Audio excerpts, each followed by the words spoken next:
To have you here and have a great series of speakers, panelists lined up for you today. Let us know how we did by providing feedback regarding the CISO track to the following link. Let me put that in the chat.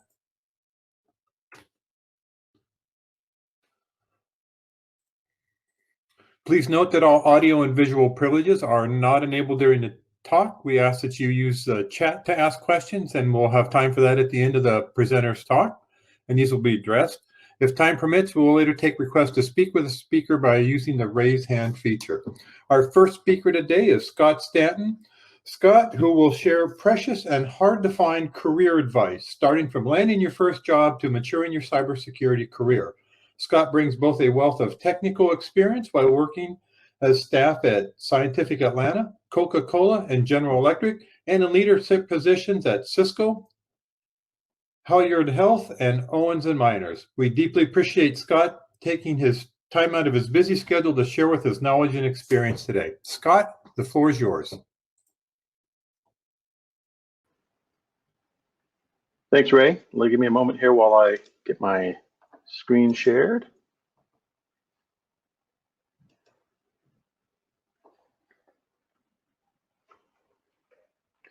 All right.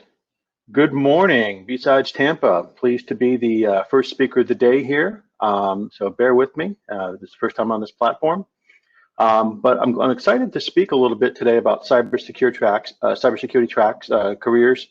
You know, there's a lot of information out there. There's a lot of different people sharing opinions about how to get into cybersecurity, how to grow your career, things like that. Hopefully I'm going to be a little bit different and share that from somebody who's been a cybersecurity leader for a while, been a hiring manager. So hopefully my perspective will be a little bit different.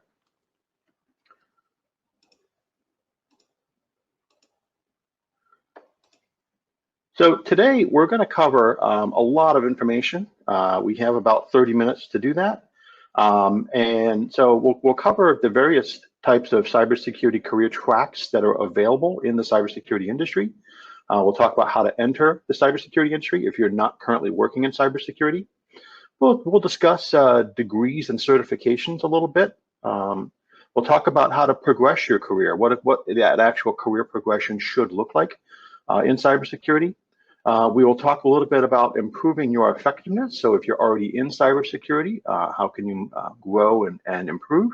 And then lastly, some continuing educational resources. It's a lot of information to cover in 30 minutes, so here we go. I do want to throw a shout out to other folks. As I mentioned, there have been a lot of talks. In fact, there are other talks in the careers track here about this. So, what my observation on that, though, is that many of them are focused on offensive security, penetration testing, red teaming. They talk about the certifications, the technical resources, and also marketing yourself. I do recommend Leslie Carhart. She has a long-form blog on starting an InfoSec career.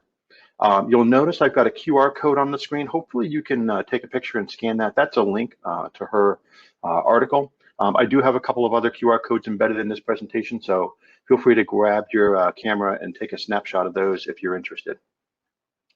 Without further ado, we will jump in.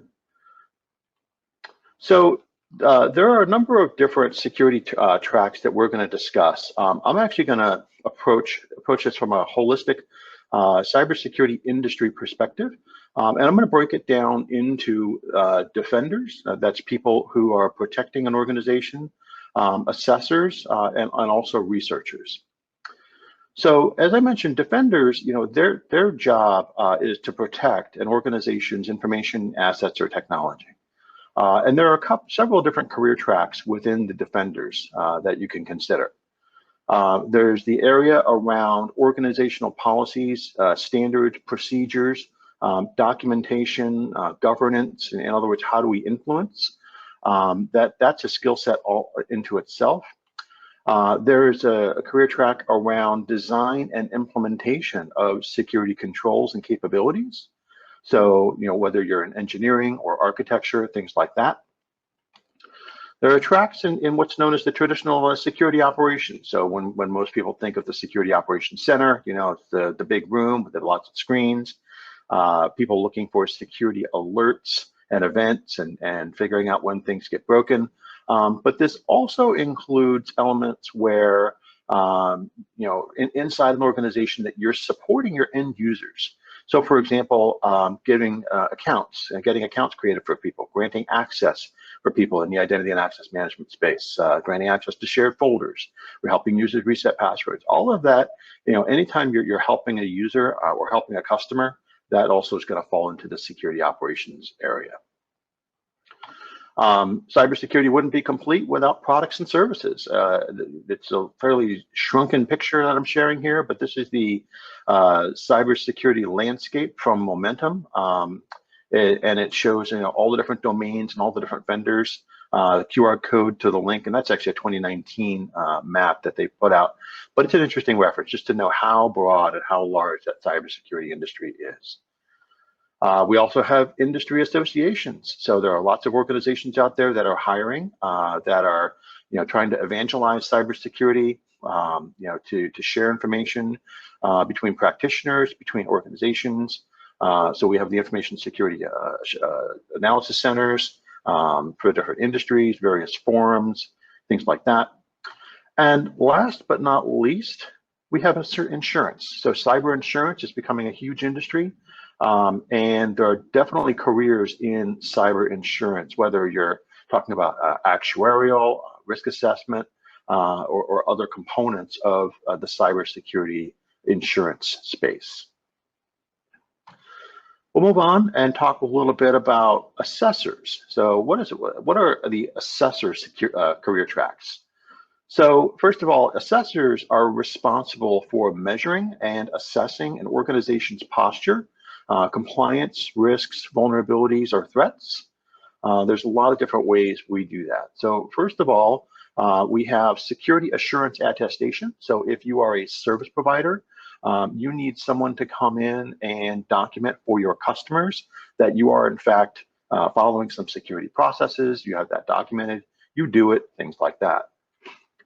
You also have penetration testing. So these are the folks that come out and will figure out where your problems in my network, tell me where the issues are, tell me how to fix my issues. That is a huge space. There are lots of companies out there hiring for that.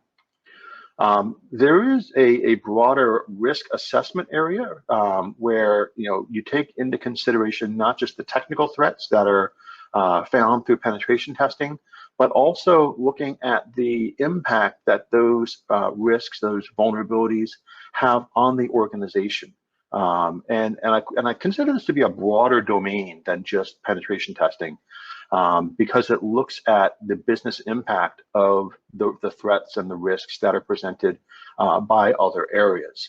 And this is critical to organizations because this is where they're going to spend their money. They're going to spend their money on the things that are most impactful to the business. So for example, if a penetration tester finds 100 critical vulnerabilities on a system, but then it turns out that that system is on a lab that's isolated from the rest of the network, well, then that's not a critical risk that's going to be addressed by the business. Threat modeling is, I don't want to call it a niche, it's been around for a while, but it's definitely an underappreciated area of cybersecurity with regards to using threat modeling to map out where you should prioritize your security controls when you're building a brand new system, or even when you're retrofitting an existing system. Threat modeling methodologies are beginning much better documented these days, and there are many more case studies on how to do threat modeling when you're building a new technology platform, but you can also use threat modeling in the context of an organization. So gaining that skill set around threat modeling is really going to be an up-and-coming area in my opinion. And last but not least, we have compliance certification. So there's lots of different cybersecurity regulations and laws and industry standards like PCI, HIPAA, HITECH, Sarbanes-Oxley, things like that, that organizations need to be able to comply with. And they need to hire people who can come in and check for those requirements and make sure that organizations are meeting those requirements. Next up, we'll talk about security researchers. So researchers, are what they sound like, but I'll define it as people whose primary job is to advance the state of cybersecurity. These are folks that are discovering new vulnerabilities and exploits.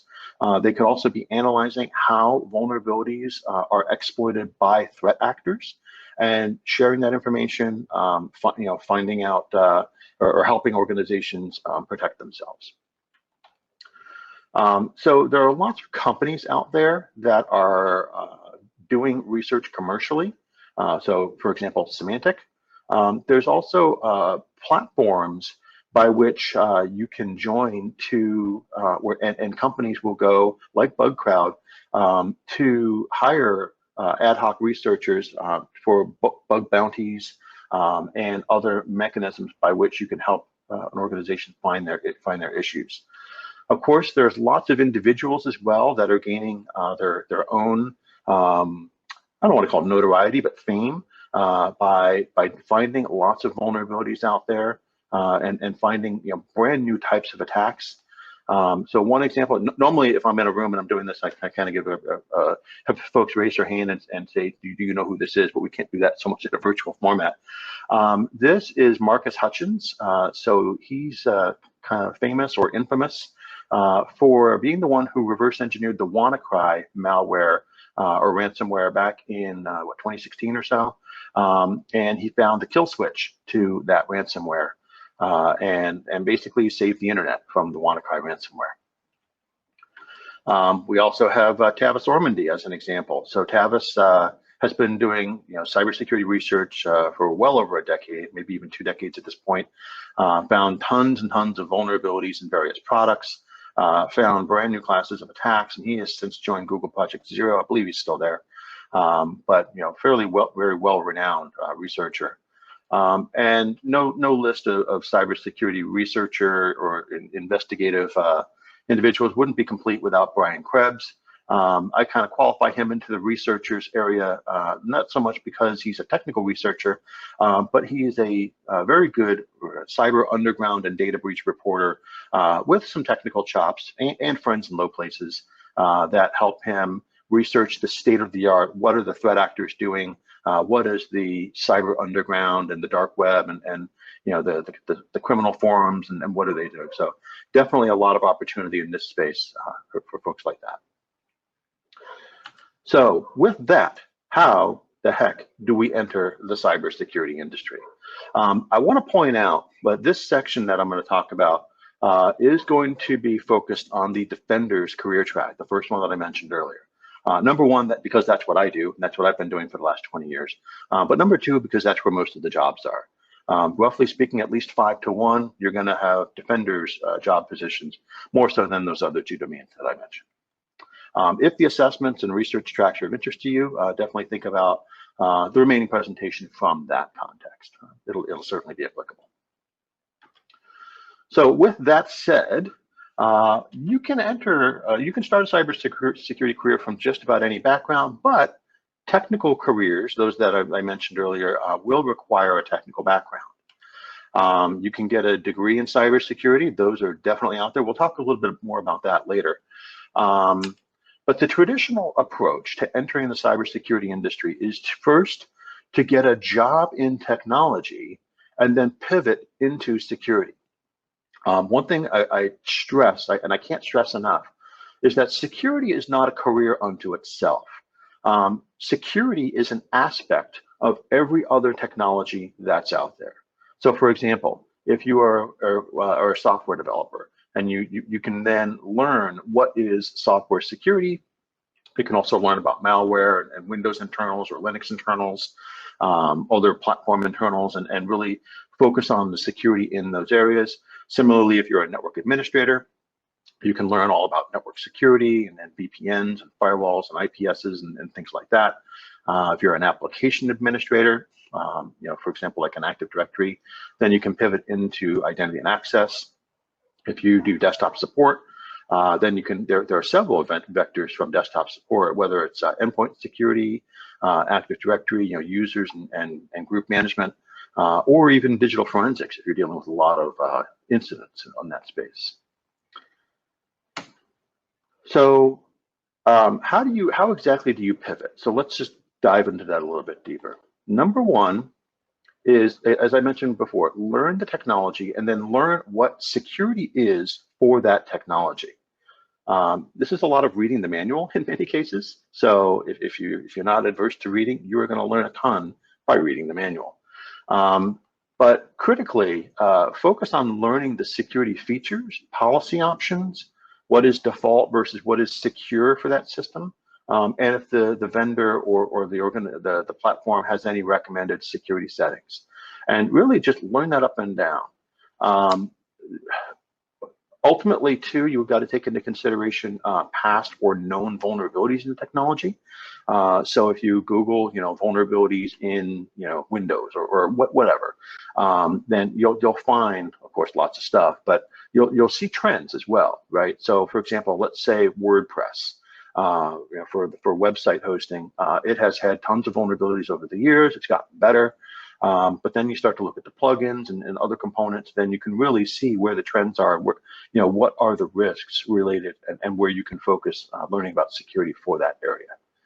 With that, you can kind of learn how to hack the technology. So you look at that a little bit deeper.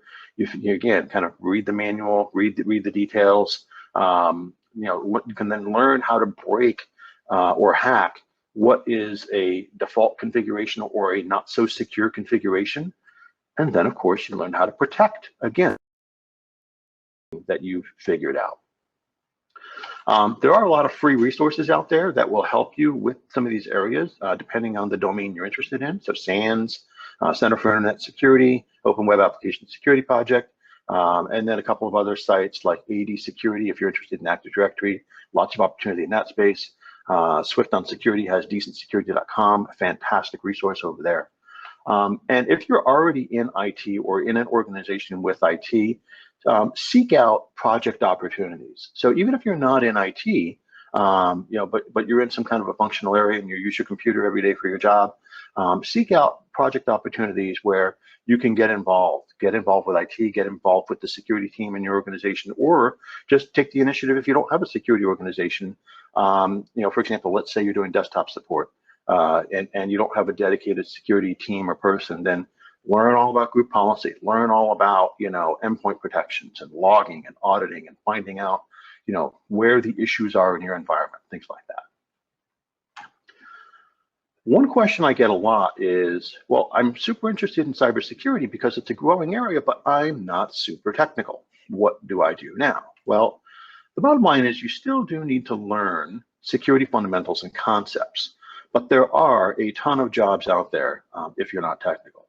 So as long as you can understand, what does it take to protect the organization? Scott, I'm sorry to interrupt. We lost your screen there share. Are tremendous. Yeah.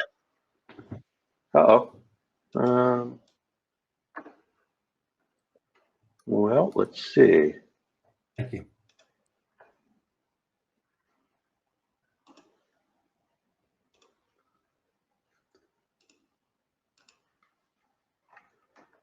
One second while I bring that back. Share. Okay. Got it back? Hopefully. Say yes, no, maybe. Yes, it's back. Thank you. Okay, great. Okay, so what if I'm not technical? Still need to learn security fundamentals and concepts. But there's plenty of opportunities in project management and program management. So when security teams are running projects, building new things, they need project managers that can speak security. Program management is what I'll define as the functional ownership of security. And so let's say you're responsible for vulnerability management as a program. You can be responsible for identity and access management as a program. You don't need to know the ins and outs of all the technology, but you do need to understand what it is that your team is doing. There's plenty of opportunities in compliance or audit where you're kind of like doing the checklists, asking the questions, talking to people. It's much more of a people interactive job. You have governance and policy that I talked about earlier for people who are good at writing. Similarly, awareness, training, and technical writing, plenty of areas there. Again, on the cyber insurance side, but also when it comes to risk assessment, risk quantification is a really niche area that there's a lot of value in. So if you can truly quantify percentages of likelihood, risks of loss, things like that, Also, legal, regulatory, and privacy, plenty of opportunity in there, because truly that's what's critical to most organizations.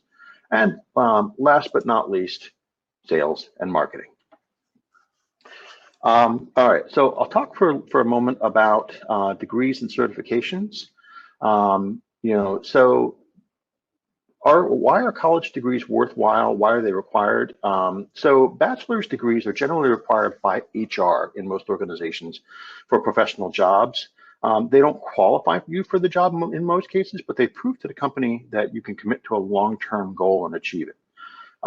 Because of low cybersecurity unemployment, some companies are relaxing this, especially for senior or hard-to-fill positions, but you are going to see that out there.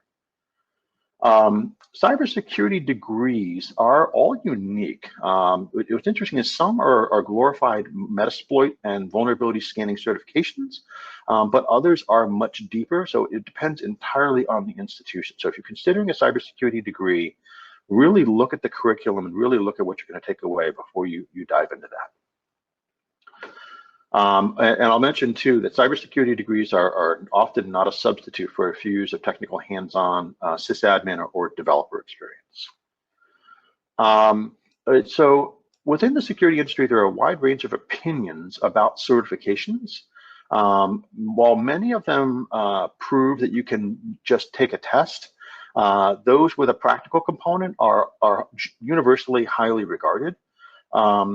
Many companies that aren't well qualified to screen security candidates who want to demonstrate that their employees have certification to customers will make the certifications a requirement, but others will just see it as an endorsement to your qualifications if you're applying and you have these certifications. So just be aware that some people frown upon the CISSP, for example, but others won't hire you without it.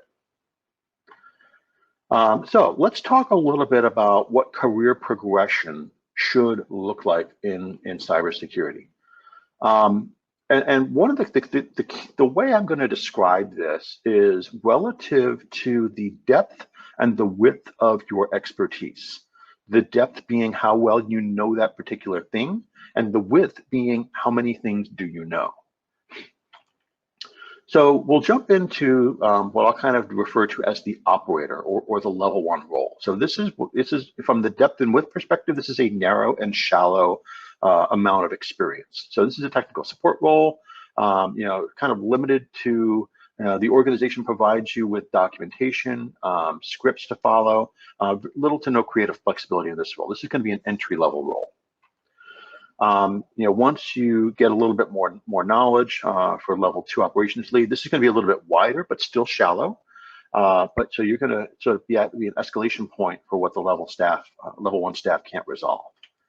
The next step from that, of course, is a system administrator. So you're going to get a little deeper, but you're still going to be narrow. So you're going to be very knowledgeable about technical configuration, maintenance, troubleshooting of specific products. The focus usually in this role is on stable operations rather than building new things. So in other words, you're given a running system, keep it running. So when you start to get into a bit more advanced careers, you're going to start to see system engineers. So these are folks with a expert level knowledge of specific products. This is a narrow and deep level of expertise. You also have the program manager that I referred to a little bit earlier, where this is more of a functional responsibility for delivering security services or capabilities. This is going to be a wider but less deep level of experience. System architects. So these are folks that are wide and deep because they're going to really start to understand or have good knowledge of how multiple technologies, multiple systems integrate to each other to provide a holistic security capability, or what I refer to as an end-to-end policy implementation. And then lastly, maybe not the unicorns, but the super rare in the industry are the principal engineers types, where you truly have industry-leading knowledge or expertise in a particular domain. So let's talk a little bit about how to improve your effectiveness. This section is going to go fairly quickly. So number one, I recommend you learning threat modeling, learning about what threat actors are going to try to achieve from an outcome perspective, figure out how they're going to do it, and figure out how you can mitigate those risks.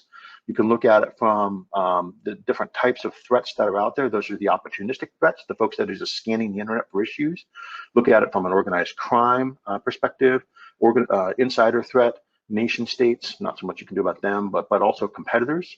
So consider those 5 different threat actors when you're doing your threat modeling. Next up, remember that security is the art of risk management. Cybersecurity is not a technical domain. It is a risk management domain. And ultimately, what you're trying to do is figure out what is the risk or the likelihood that something bad is going to happen to your organization, and figure out, hey, do I just accept the risk of this happening? Do I try to address it, mitigate it, reduce it? Do I use cyber insurance to transfer the financial impact of this risk? Or do we not do it at all?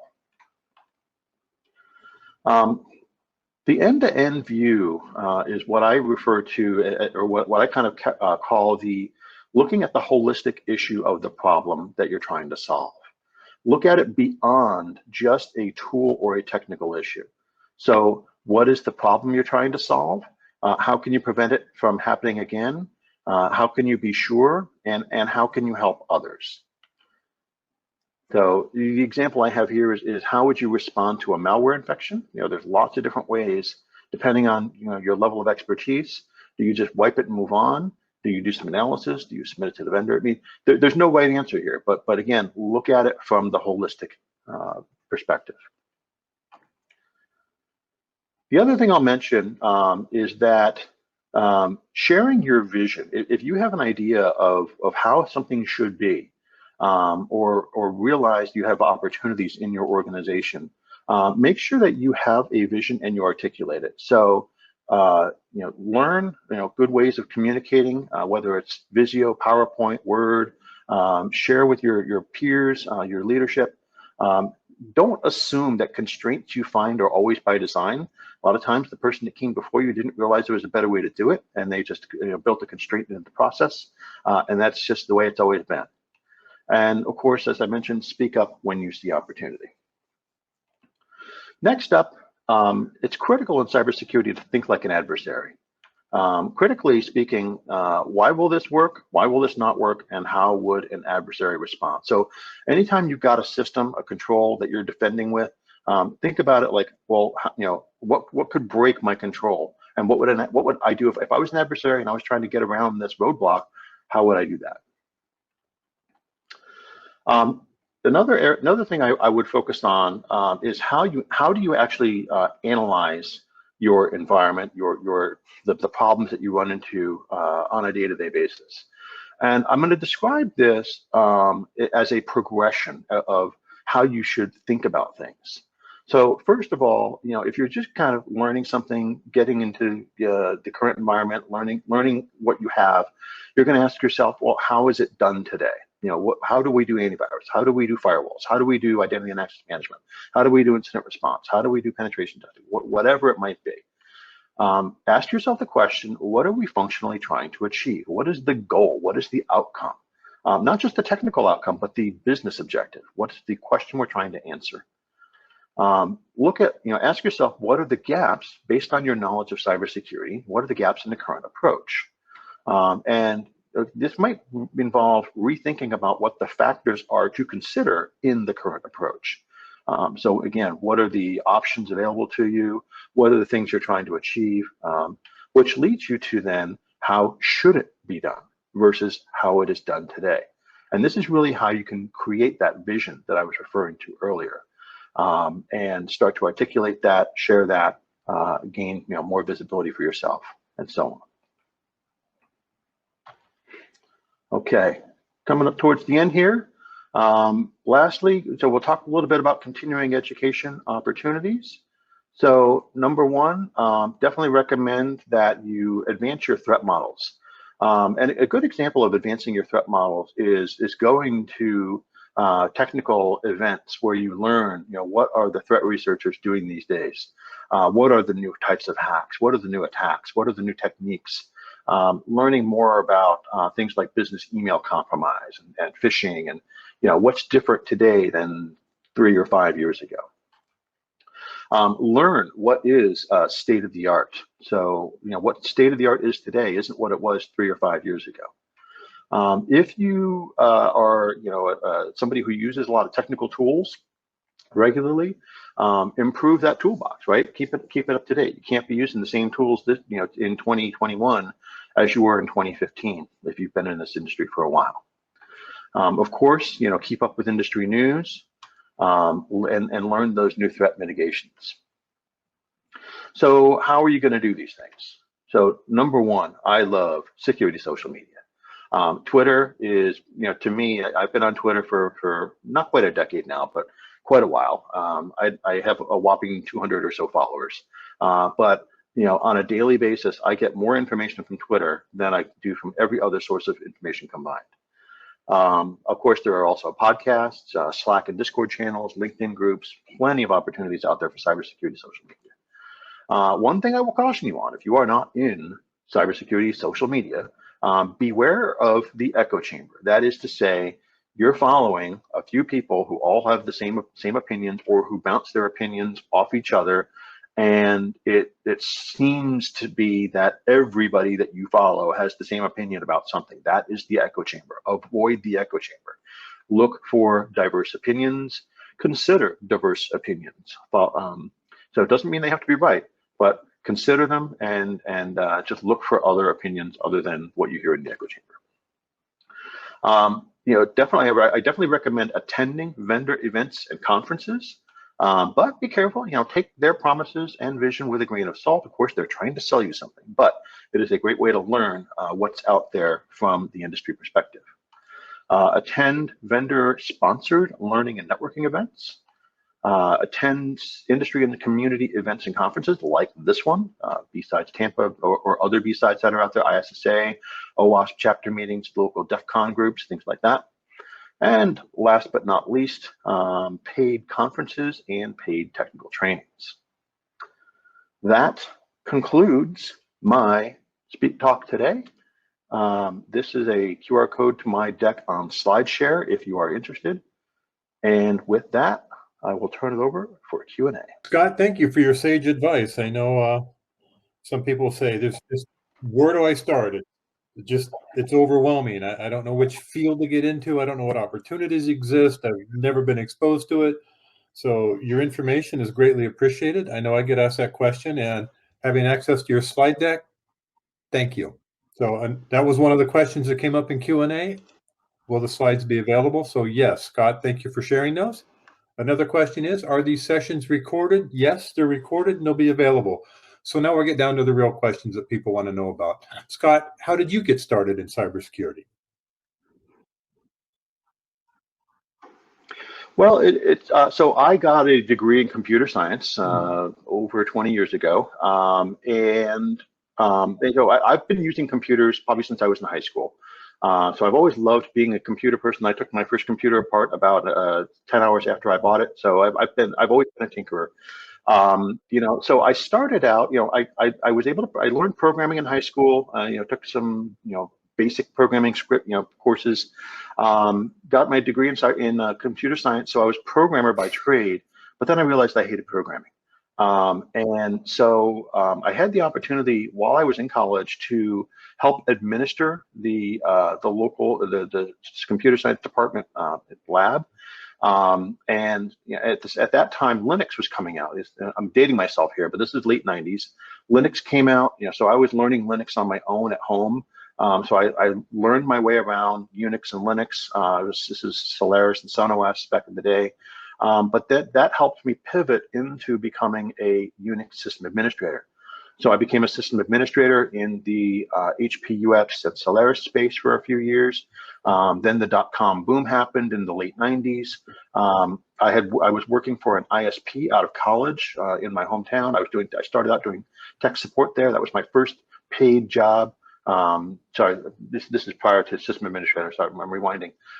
So my first paid job was doing tech support for an ISP. But that's where I learned networking, again, kind of right in the dot-com boom. So fast forward a little bit, I was able to parlay my networking background from the ISP with my Linux knowledge and system administrator space. And then an opportunity opened up to be the firewall admin for at General Electric, where I was working. So that's where I really pivoted. We did not only firewalls, but we did our very first vulnerability scanning on the network there, and the rest is history. So, again, I kind of parlayed my development background to learn a bit about web app security.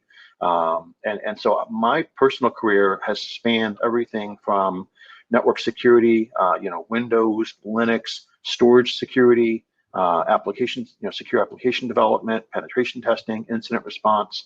And it just, as the years have gone by, the opportunities to slightly move into a slightly different adjacency came up, and I've sought out those opportunities. Do you recommend having a breadth of knowledge in some of these fields? So when you go to the respective teams, whether it's the network, firewall, web team, or development team, you can speak their language and translate security requirements better to them?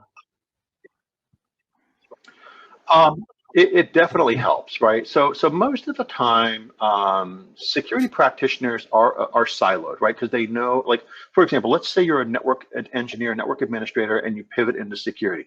So you're going to understand firewalls, you're going to understand packets, you're going to understand network IPSs and things like that. And if you're in that space, then, and say you wanted to get into Windows security and Active Directory or something like that, it's going to be a big pivot. So you're going to have to learn, how do Windows servers work? How does Active Directory work, and things like that. So you're going to have to learn those things then to be able to speak about Active Directory security policy and things like that. But Microsoft, as an example, has tremendous documentation out there about how to secure Active Directory. So a lot of it is just getting out there and reading the resources that are available to you. And ultimately, if it's an area that's of interest to you, I definitely recommend broadening your expertise. So truly, in cybersecurity, you can be as focused or as niche as you want to be, or as broad as you want to be. It's all about what interests you, and if it's something we're going to go to the most requested question is, what are your thoughts on the SANS Master's program? To be fair, I have not looked into that one. So I've heard a little bit about it, but I can't speak about it with any expertise. I'm afraid. None of my staff have that qualification. Thank you. We'll go back to this more typical questions of, what is the easiest way to get into cybersecurity? How do I get a start in it? I think the easiest way is to start with an entry-level IT position, right? Maybe help desk or desktop support, the break fix type world where you come in with some basic computer knowledge, how to use a computer, how to log in, then you learn the troubleshooting. So I really think that like a desktop support role is the best way to learn security, because you're in there helping people. For example, let's say you get you know a little bit about computers. You parlay that into a desktop support role, like a junior desktop support role. So you go and you help people with their computers. You're going to see virus infections. You're going to see issues where, oh, I can't access this folder, or I get this error when I access this application, and that's going to expand your knowledge of, well, how does folder security work? Or how does antivirus software work? Or how do you clean up a virus infection? And this is your, you dipping your toe into the world of security. So if you really pursue that, and don't just, for example, don't just follow the process, but learn the process. Learn why the just scan and clean is not good enough on antivirus. For that really nasty malware infection, why do you have to re-image it? And why is it so hard to clean? Once you start to learn those parts of security, you can really then pivot into, for example, from desktop support to endpoint forensics. All right. To run a parallel question with that, if I start as tech support in a company, will I be able to progress into a security role? Not directly, but it will prepare you to understand, to pivot. Most of the time I see people go from help desk to system administrator. So for example, you can go from help desk to either desktop support. You can go from help desk to Windows Server Administrator. You can go from help desk to identity and access provisioning, right, where you're helping people get access to resources. And that's sort of a stepping stone. So you're not going to go from help desk to threat hunter, because that's, you're not going to have the basis for threat hunting. But you can take those stepping stones to further your IT career. And again, it all goes back to learn the technology first, and then learn what security is for that technology, and that's how you pivot. So you go from help desk, where you start to learn what the security issues are that people are running into. Then on your own, you kind of learn, research that a little bit further, and then demonstrate your readiness to move on to Scott, that that next sounds like level some to your great advice. organization. Learn the technology, then pivot. So we're going to shift the career focus a little bit. And the question is, you mentioned some frown on a CISSP versus other certs. Having just obtained both a bachelor's in InfoSec and sysadmin and a master's in cybersecurity, what certs would you recommend? I'm having difficulty finding a start. Right. So again, certifications are, to a hiring manager, certifications are an indicator that you have a basic level of knowledge. And I'm not going to frown on the CISSP personally. I've held a CISSP for over 20 years. And so, CISSP is something that demonstrates that you can, you do in fact understand the concepts of cybersecurity. And master's degrees and professional schooling, again, really, as I mentioned before, it depends on the institution as to what it is you're going to learn. I would ask you, if you've gone through all of this, do you feel like you have a strong understanding of the technologies that you want to secure or apply security to in your career? So for example, if you want to be in network security, do you have a strong understanding of networking? If you want to go into incident response, do you have a strong understanding of malware, how it affects the systems, things like that? That's truly what's going to make you hireable, such that you can demonstrate that to a hiring manager and to an interview panel. You really have to be able to demonstrate that you understand the underlying technologies relative to the role that you're applying for, and that you understand what security is in that area. So ultimately, certifications are just a small piece of that puzzle. But like, as I mentioned before, many certifications where you just take a quiz, it just proves that you can take a test. So, while it may be a paper requirement, it may not be enough, in other words. So it's truly when you get that opportunity for the phone screen, when you get that opportunity for the interview, make sure that you have that strong knowledge of the area relative, the technology area, and also the processes. I can't overlook the processes, because security is people, processing, and technology. You're the people part, and then the process and technology is what your knowledge is bringing to the table. Well worded, thank you. I think we can squeeze in one more question, and that is, any advice on how to get security clearance for defense contractor jobs?